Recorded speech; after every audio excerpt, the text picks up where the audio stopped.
응급의학 전문의고요. 민간 시민단체인 군인권센터 운영위원 김대희 위원님 안녕하십니까? 네, 안녕하십니까. 김대희입니다. 네.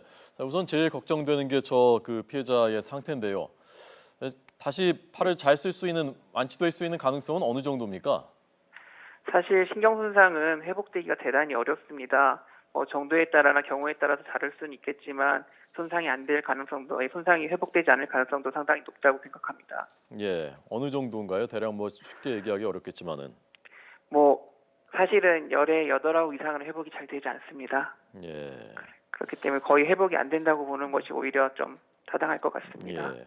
그런데 왜 보상 판정은 보상 2급 판정, 이게 지금 1,000만 원하고 6개월 치료비밖에 안 된다는데 왜 이렇게 판정이 되는 건가요?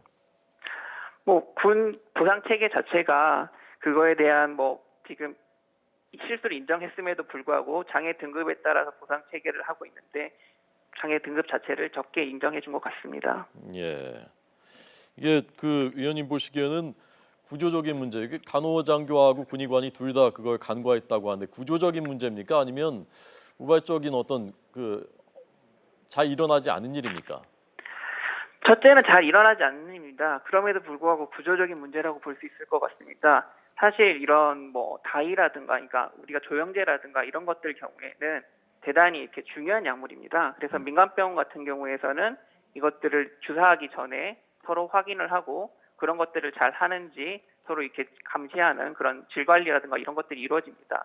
근데 군병원 같은 경우는 인력이 만성적으로 부족하고 그렇기 때문에 질 관리 같은 것들을 평가하기가 어렵고 그러다 보니까 자주 간과하게 되고 특히 이런 일이 벌어집니다. 예. 특히 이번 사건 같이 사실 이번 사건에서 에탄올 소독제라고 하는데 사실 들어갔던 것들은 저희 센터가 파악하기로는 이런 관절경 앞을 닦는 물질입니다. 그러니까 관절경 앞을 이렇게 김이 서리지 말게 닦는 물질인데 그런 경우 같은 경우는 관절경 세트를 따로 보관을 하고 그거를 관리하는 인력도 보통 따로 있습니다. 민간병원, 대학병원 응급실 같은 경우는, 예. 수술실 같은 경우는. 근데 군병원에서는 그런 것들을 다 전담 인력을 그런 것들을 구비하고 있지 않거나 그런 경우가 편제가 없는 경우가 대부분입니다. 예. 그러면 어떻게 해야 되겠습니까? 우선은 지금 피해자 경우 이 문제가 잘 해결이 돼야 될 테고 그다음에 이런 일이 재발하지 않아야 될 텐데 지금 말씀하신 그런 전문 인력들을 한꺼번에 또 다 충원하기도 어렵고 구조적으로 어떻게 해결을 해야 되겠습니까?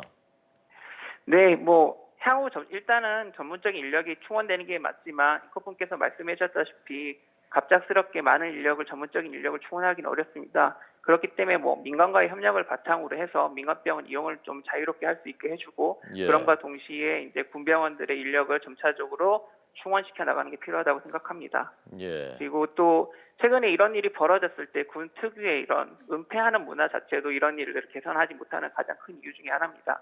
예. 군병원에서는 이렇게 인터뷰에서도 보셨다시피 문제가 생겼을 때 이것들을 재발 방지를 하기 위해서 좀 더 이렇게 알리고 이런 식으로 해서 구조적으로 개선을 하려고 하는 게 아니라 대부분 은폐를 하고 이번 일을 경우마다 넘기려고 하는 성향이 좀 있습니다.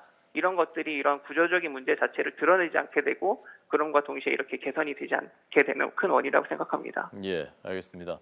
김대희 운영위원이었습니다. 고맙습니다. 네, 감사합니다.